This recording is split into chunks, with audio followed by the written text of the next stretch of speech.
السلام علیکم ورحمۃ اللہ وبرکاتہ۔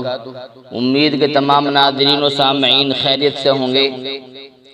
اس وقت دارالعلوم دیوبند سے انتہائی افسوسناک خبر آ رہی ہے کہ مادر علمی دارالعلوم دیوبند کے مایہ ناز استاذ ادیب کامل ماہنامہ الداعی کے ایڈیٹر حضرت مولانا نور عالم صاحب خلیل امینی کا انتقال ہو گیا ہے۔ انا للہ و انا الیہ راجعون۔ اللہ تعالی مرحوم کی مغفرت فرمائے اور جنت الفردوس میں اعلیٰ مقام عطا فرمائے۔ حضرت مولانا نور عالم صاحب خلیل امینی ایشیا اور عالم اسلام کی عظیم دینی درسگاہ دارالعلوم دیوبند کے عبقری ادیب اور ماہر تر انشا پرداز تھے۔ مادر علمی دارالعلوم دیوبند کے مایہ ناز اور موقر ترین اساتذہ میں سے تھے۔ اسی کے ساتھ ساتھ بہت سی بیش بہا اور نادر کتب کے کامیاب ترین اور پسندیدہ مصنف اور مقبول ترین مدرس بھی تھے۔ انا للہ و انا الیہ راجعون۔ حضرت مولانا نور عالم صاحب تقریباً 15 دنوں سے شدید علیل چل رہے تھے۔ آکسیجن کی بھی قلت تھی، تاہم وہ ملنے کے بعد طبیعت بحال ہو گئی تھی۔ دوپہر اچانک یہ خبر گردش کرنے لگی کہ حضرت مولانا کی دل کی دھڑکنیں تیز ہو گئی ہیں اور 3 مئی 2021 بروز پیر 3:15 بجے حضرت کی روح جسد خاکی سے پرواز کر گئی۔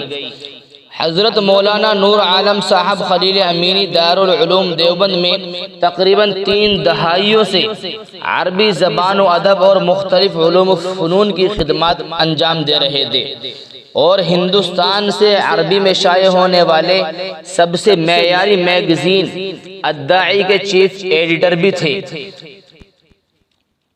مولانا اردو عربی میں بہت سی کتابوں کے مصنف بھی تھے اور اہل علم کے درمیان آپ کی کتابیں بہت ہی مقبول ترین سمجھی اور جانی جاتی تھی۔ آپ ہندوستان، پاکستان، بنگلہ دیش، نیپال کے علاوہ عرب ممالک اور یورپ میں بھی بے حد مقبول تھے۔ آپ کی عربی کتابیں عالم عرب میں بہت ہی دلچسپی کے ساتھ پڑھی جاتی تھی۔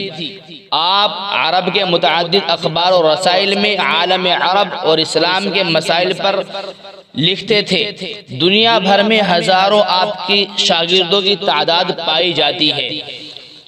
مولانا نور عالم صاحب خلیل امینی بنیادی طور پر بہار کے سیتا مڑھی ضلع میں رائے پور گاؤں سے تعلق رکھتے تھے۔ مولانا نور عالم صاحب خلیل امینی کے پسماندگان میں 3 بیٹے بیٹیاں اور اہلیہ شامل ہیں۔ اللہ تبارک و تعالی حضرت کی پوری مغفرت فرمائے، دارالعلوم دیوبند کو حضرت کا نعم البدل عطا فرمائے اور حضرت کے پسماندگان کو صبر جمیل عطا فرمائے۔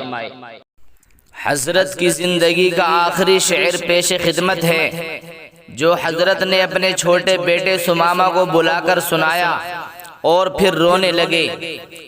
فرمایا، اتنے مایوس صیاد سے ہو گئے، اتنے مایوس صیاد سے ہو گئے، اب رہائی ملے گی تو مر جائیں گے۔ آشیاں جل گیا گل ستا لٹ گیا، آشیاں جل گیا گل ستا لٹ گیا، ہم قفس سے نکل کر کدھر جائیں گے۔ اتنے مانوس صیاد سے ہو گئے، اتنے مانوس صیاد سے ہو گئے، اب رہائی ملے گی تو مر جائیں گے۔